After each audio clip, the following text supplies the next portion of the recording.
Xi membawa kekacauan ke dalam Tiongkok karena dugaan Iran mempersenjatai diri kembali muncul tepat di tengah kunjungan Donald Trump ke Beijing. Pada hari Kamis, 14 Mei 2026, tekanan menimpa Xi Jinping di saat yang paling sensitif. Sementara Trump bernegosiasi secara langsung dengan pemimpin Tiongkok, muncul informasi baru bahwa perusahaan-perusahaan Tiongkok membahas penjualan senjata ke rezim Iran dan mencoba menggunakan jalur tidak langsung untuk menyembunyikan asal-usul material tersebut. Washington sudah memperingatkan bahwa Beijing bisa menghadapi konsekuensi serius jika senjata Tiongkok sampai ke Iran. Dan sekarang kecurigaan ini berubah menjadi jebakan politik bagi Xi. Saya akan ceritakan semuanya kepada Anda. Tapi sekarang, Anda pasti ingin berlangganan saluran ini agar tetap mendapatkan informasi terbaru. Informasi secara real time dengan kualitas jurnalistik terbaik yang pernah ada. Dengan standar kredibilitas Milson Alves.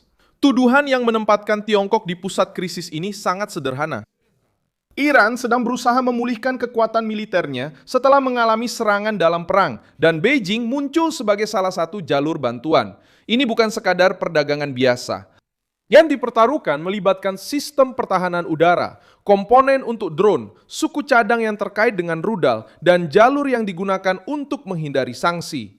Departemen Keuangan Amerika Serikat menyatakan pada bulan April bahwa rezim Iran berusaha membangun kembali kemampuan produksi misilnya tepat saat Washington berupaya menguras persediaan tersebut. Pada bulan Mei, Departemen Luar Negeri juga mengumumkan sanksi terhadap entitas yang terkait dengan program drone dan rudal balistik Iran. Dan disitulah letak masalah bagi Xi. Tiongkok mencoba masuk ke dalam krisis ini dengan berpura-pura sebagai kekuatan yang rasional, pembela stabilitas dan perdagangan yang aman. Namun ketika muncul dugaan pasokan militer ke Iran, Beijing tidak lagi terlihat sebagai mediator dan justru tampak sebagai sponsor tidak langsung perlawanan Iran. Jika Xi menginginkan stabilitas di Selat Hormuz, mengapa perusahaan-perusahaan Tiongkok justru membantu rezim yang mengubah jalur itu menjadi alat pemerasan? Iran, menurut penilaian yang dikutip oleh media internasional, masih mempertahankan bagian penting dari kemampuan rudalnya meskipun telah mengalami serangan.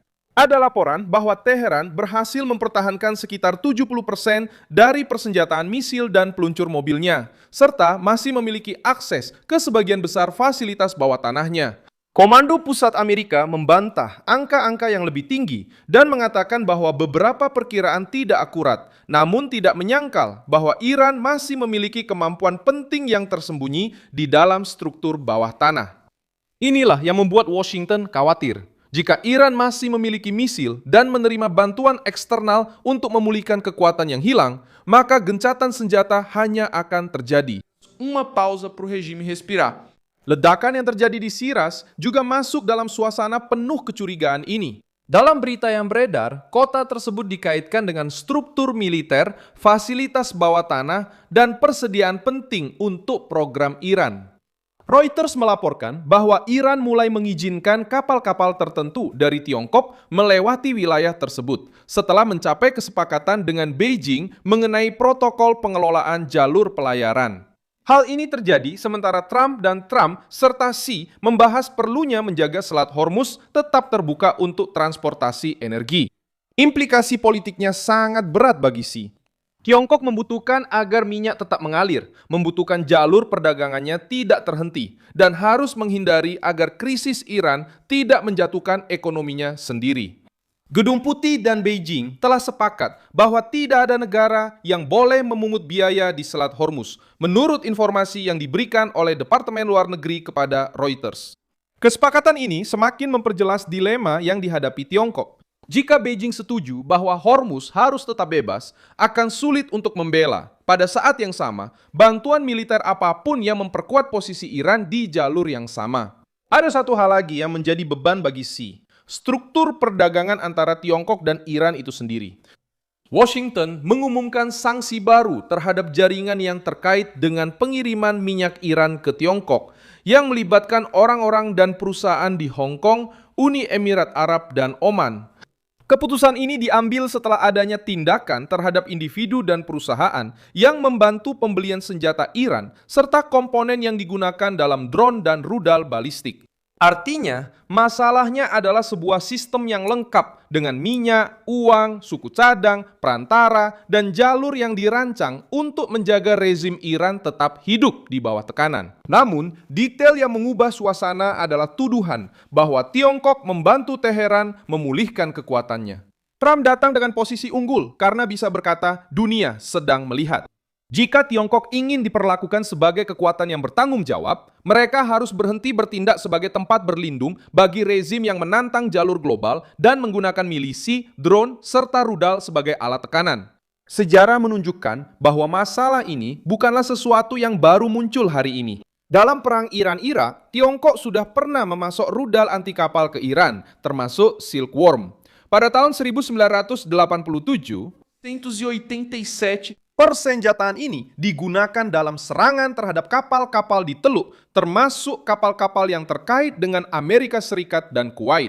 Reaksi Amerika sangat keras dengan tekanan diplomatik dan pembatasan ekspor teknologi ke Beijing. Ketika Tiongkok mempersenjatai Iran di wilayah yang sensitif, masalahnya tidak hanya berhenti di Teheran. Masalah itu kembali ke Beijing sebagai biaya diplomatik, ekonomi, dan militer. Paralel ini membantu memahami neraka politik yang sedang dihadapi Xi sekarang. Di masa lalu, Beijing bisa menyangkal, melemparkan kesalahan kepada perantara, dan mengatakan bahwa mereka tidak mengendalikan seluruh jalur senjata. Saat ini, dengan satelit, pelacakan maritim, sanksi keuangan, intelijen sumber terbuka, dan tekanan langsung dari Trump, ruang gerak itu menjadi lebih kecil. Jika perusahaan-perusahaan Tiongkok menggunakan negara ketiga untuk menyamarkan pengiriman senjata, Gedung Putih dapat menjadikan hal itu sebagai bukti itikat buruk. Jika Xi mencoba menjauh, dia akan membuat Iran marah. Jika dia melindungi Teheran, dia akan berhadapan langsung dengan Washington di tengah krisis energi. Negara-negara lain juga pernah merasakan tekanan semacam ini ketika mereka memutuskan untuk mendukung rezim-rezim yang terisolasi. Korea Utara dikepung oleh sanksi karena menjual teknologi militer dan rudal.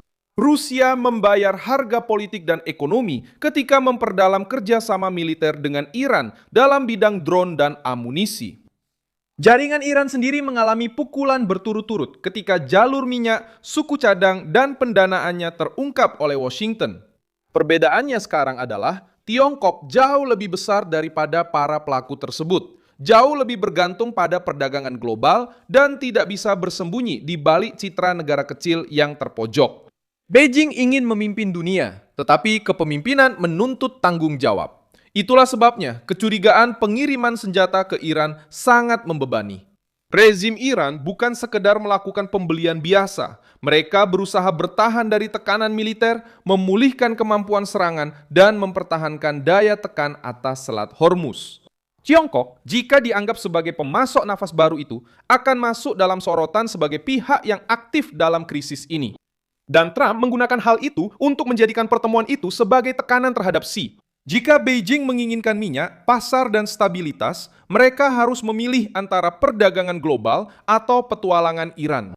Sekarang, langkah selanjutnya harus melewati 3 jalur. Yang pertama adalah jalur diplomatik, dengan Trump menekan Xi langsung dalam kunjungannya ke Beijing. Yang kedua adalah jalur ekonomi, dengan sanksi baru terhadap perusahaan, bank, operator maritim, dan perantara yang terkait dengan Iran. Yang ketiga adalah jalur militer, dengan Amerika Serikat menjaga pengawasan terhadap kapal-kapal, rute alternatif, dan fasilitas Iran yang dicurigai. Tiongkok mungkin akan mencoba mengulur waktu, menyangkal keterlibatan langsung, dan menyalahkan perusahaan swasta. Namun krisisnya sudah berpindah tempat. Neraka yang sebelumnya tampak berada. Só em Teherã chegou a Xi Jinping.